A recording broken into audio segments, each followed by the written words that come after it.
Hello? Okay. It's for you, James. Hey, James. This is James from the future. I just wanted to give you a call and let you know that puberty can be tough, but you can get through it.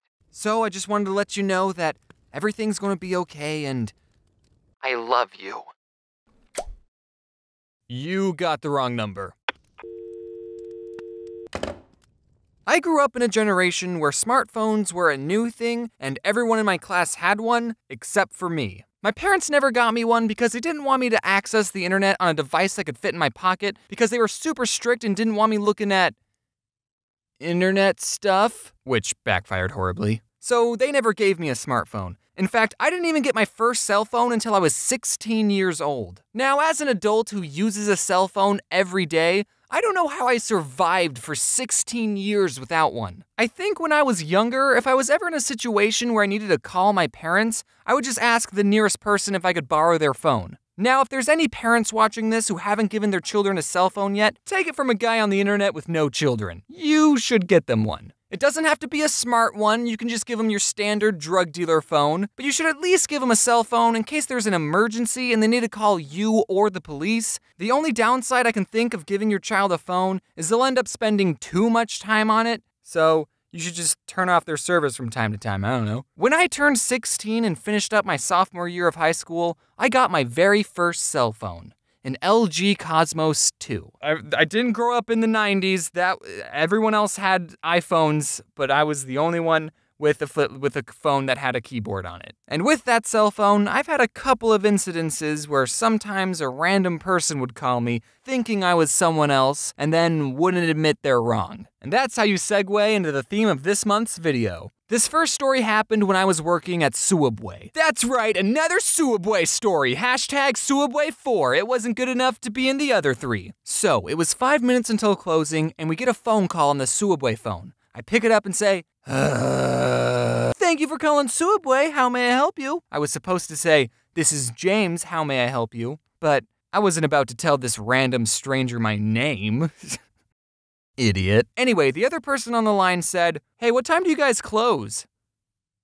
In 5 minutes. Is it alright if I show up late? I just need gas. And being the good employee that I was totally willing to make this guy's sandwich over the phone, let him pick it up after we closed, and then I wouldn't ring him up and just pocket the money. I'm just kidding. I wouldn't do that. That's a crime. Please don't sue me. So I said, Yeah, I can do that. What kind of sandwich do you want? And he said, I just need gas. Oh, don't worry, sir. This sandwich will give you plenty of gas. I mean, do you want chips or something? No, he said. I just need gas. I was a little confused. Okay, yes. So you'll get gas, then are you gonna stop by and pick up a sandwich? And he said, I don't want a sandwich. And then it hit me. Even though the first thing I ever said to this guy was, thank you for calling Subway, I think he thought he was talking to a gas station. So I said, Sir, this is a Subway? Oh.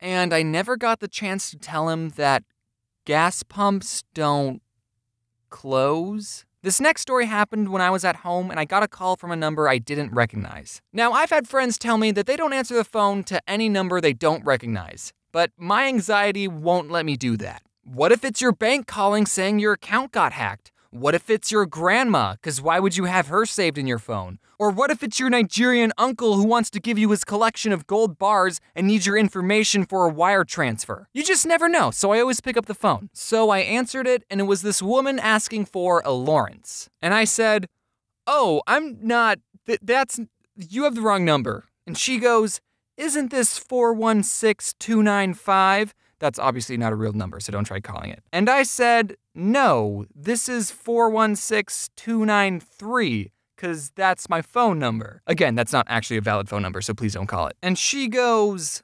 3? I don't think I pressed 3.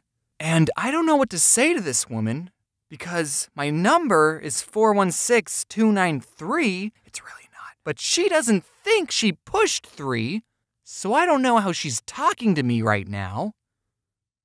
Unless she did. So I said, well, obviously, You did. And then I made a comic about the whole situation because I thought the internet would think it was funny. This next story happened not too long ago. I got a call from a number I didn't recognize at 9:30 in the morning, and I was lying in my bed, asleep. And most people would agree that you're supposed to be awake and productive at 9:30. And I didn't want whoever this stranger was thinking I'm lazy, so I had to answer the phone with my best, "I've been awake for several hours" voice. Hello? You're going to have to come quickly. Timmy fell down the well, Vance. What? I said you're going to have to come quickly because Timmy fell down the well, Vance. I could tell it was a woman on the phone, but it was either her accent or the phone being buggy or I just had woken up, but I could not understand anything she was saying. But I could make out one word, which was Vance. So, I did not have a lot to go off of. I said, "I think you have the wrong number." Okay, goodbye. No, I got the phone. You gotta come quickly because Timmy fell down.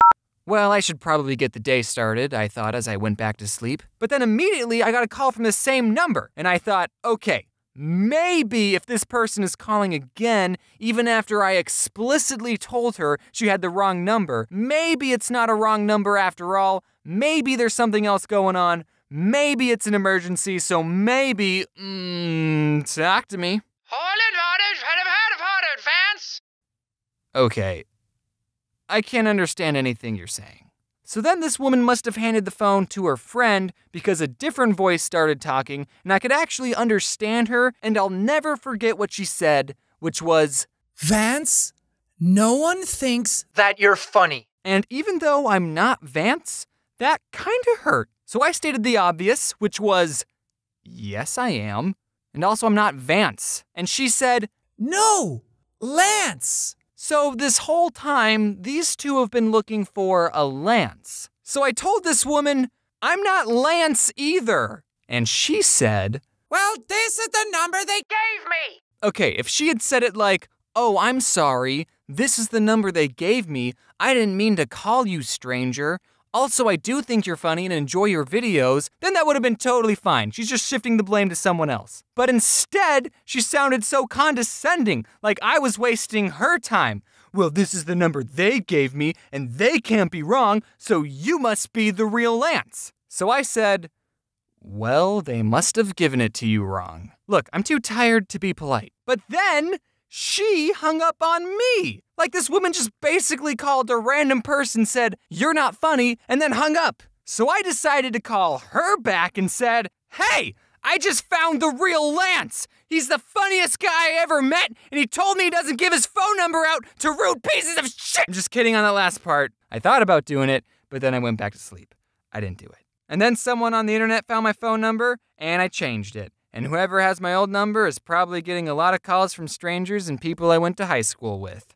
Sorry about that.